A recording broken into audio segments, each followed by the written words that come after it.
नेपाली काङ्ग्रेसद्वारा प्रस्तावित उम्मेदवार आदरणीय नेता ज्ञानबहादुर कार्कीज्यू यस कार्यक्रमका विशिष्ट अतिथि एवं कार्यक्रमका रचनाकार हरिनगर गाउँपालिकाका अत्यन्त विधायक नेता आदरणीय प्रभात अन्सारीज्यू, यस कार्यक्रमका प्रमुख विशिष्ट अतिथि निवर्तमान पर्यटन मन्त्री आदरणीय सनातन मण्डलज्यू, संविधान सभाका सदस्य एवं अत्यन्त नेपाली काङ्ग्रेसका नेता सूर्यदेव दास गुरुङज्यू, मञ्चमा आसीन नेपाली काङ्ग्रेसद्वारा प्रस्तावित समाजवादी उम्मेदवार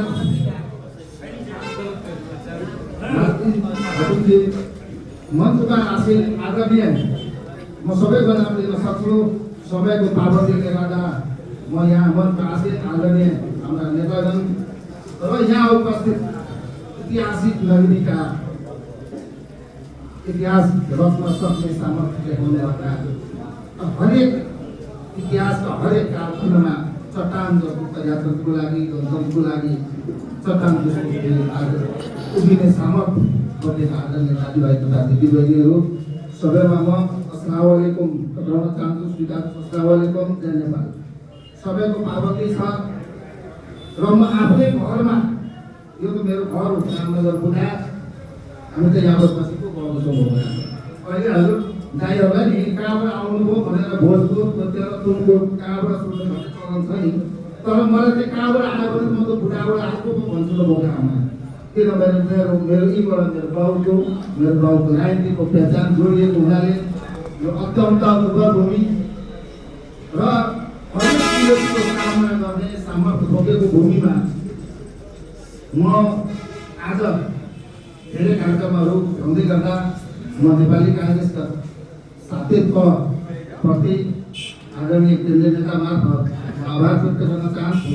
नेपाली काङ्ग्रेसले विश्वास गरेर अन्तिम समानुपातिकमा अझ राम्रै उसमा अन्तिमको ल्याए र त्यहाँ चाहिँ भ्याएको म नेपाली काङ्ग्रेसप्रति म आभार व्यक्त गर्न चाहन्छु।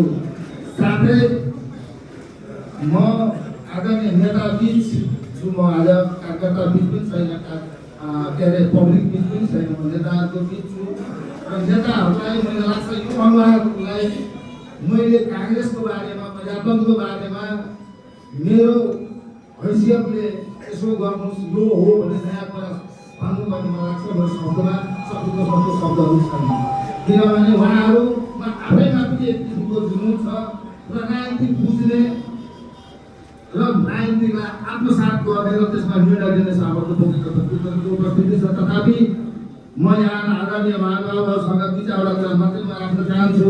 निश्चय पनि पूर्व विचार गर्ने साथीहरूप्रति पूर्ण समर्थन गर्दै उहाँहरूको चाहना इच्छा आकाङ्क्षाप्रति पूर्ण सम्मान गर्दै दुईवटा कुरा मात्रै म जोड्न चाहन्छु।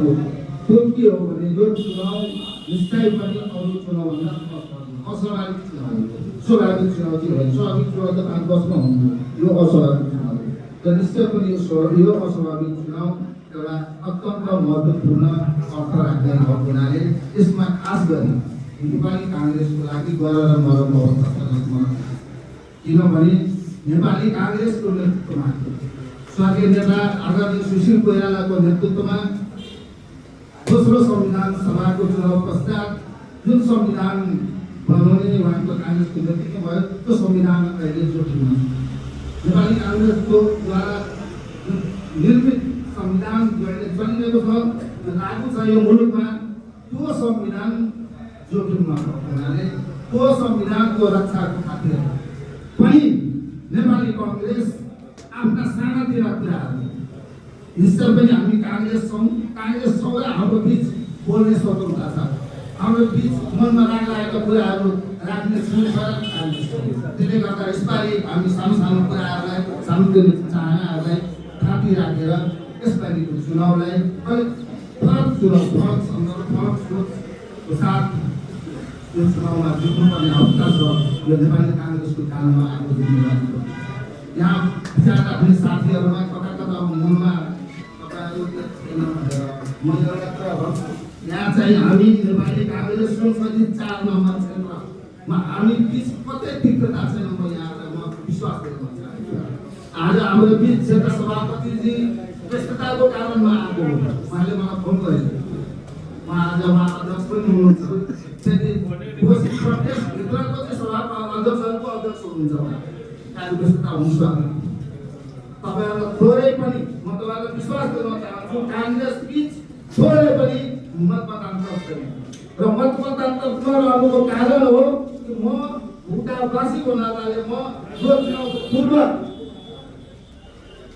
सफलताको म यहाँहरूको भरोसा र विश्वासको भरमा म आफ्नो जनतालाई आफ्नो उम्मेदवारलाई म भरोसा दिन चाहन्छु कि भाइ तपाईँलाई पूर्ण तपाईँलाई चाहिँ अन्तिम शुभकामना हुन्छ।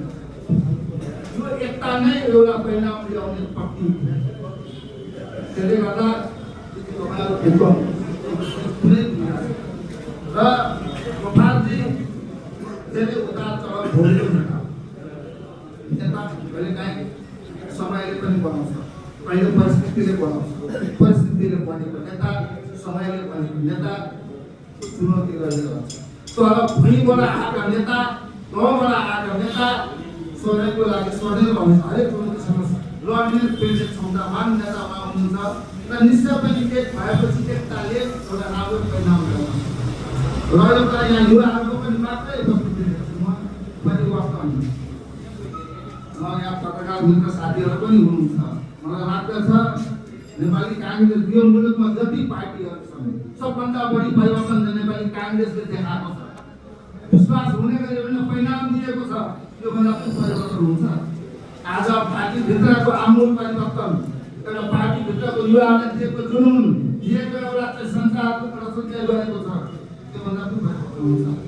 त्यसले गर्दा नेपाली काङ्ग्रेस हरेक समयमा समय सुहाउँदो, युवा सुहाउँदो, युवाको चाहनाले आकाङ्क्षालाई प्रज्वलित गर्दै उहाँको चाहनालाई प्रज्वलित गर्दै अगाडि एउटा आफ्नो योजना बनाउने पार्टी हो। यथावत पार्टी होइन। त्यसले गर्दा नेपाली काङ्ग्रेस आमूल परिवर्तन आएको छ। तपाईँ ढुक्क हुनुहोस्। यो युवाहरूको युगपति हो युवाहरू। अबको समय युवाहरूको हो।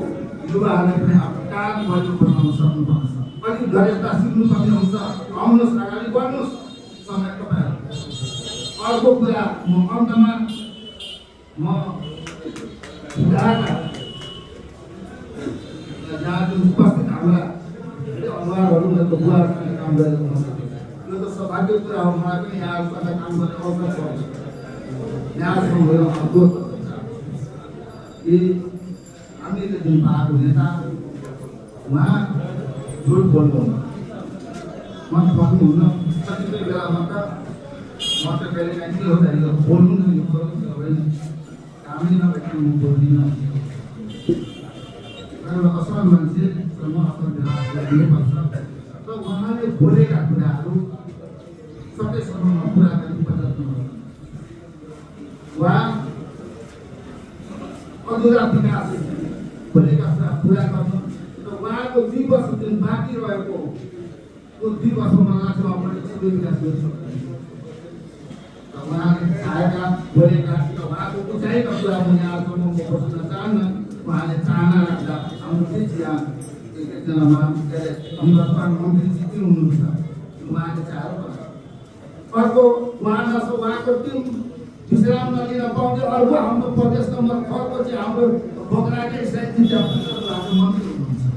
तपाईँ सामने म छु। यहाँ हेर्नुहोस् 77 जिल्लामा उहाँ कतिसम्म उहाँले चाहिँ उहाँको आफ्नो एउटा क्षमता छ कि उहाँले हामीलाई 1 नम्बरमा मुस्लिम के अरे क्लस्टरमा उहाँले तपाईँको सामने चाहिँ एउटा सामर्थ्य बोक्नुपर्छ।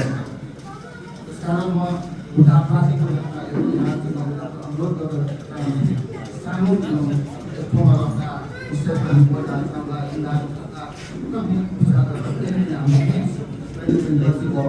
तर त्यो गल्तीलाई आधार बनाएर यो चुनावलाई प्रभाव नपार्न अनुरोध गर्दै चाहन्छु। र यहाँसँग यो चुनावमा तन मन वचन प्रभुले एउटा चाडपर्व जस्तो ईद बकरिद जस्तो दसैँ तिहार जस्तो मानेर कानमा कान मिलाएर भोट काङ्ग्रेस लौकिन रूपमा आफूले आफै उम्मेदवार हो कार्की हो भनेर सबैजना आफूलाई धेरै कार्की सम्झेर चुनावमा जानुपर्नेछ। यो विश्वासको साथ म यहाँसँग विदा हुन चाहन्छु। धन्यवाद। धन्यवाद।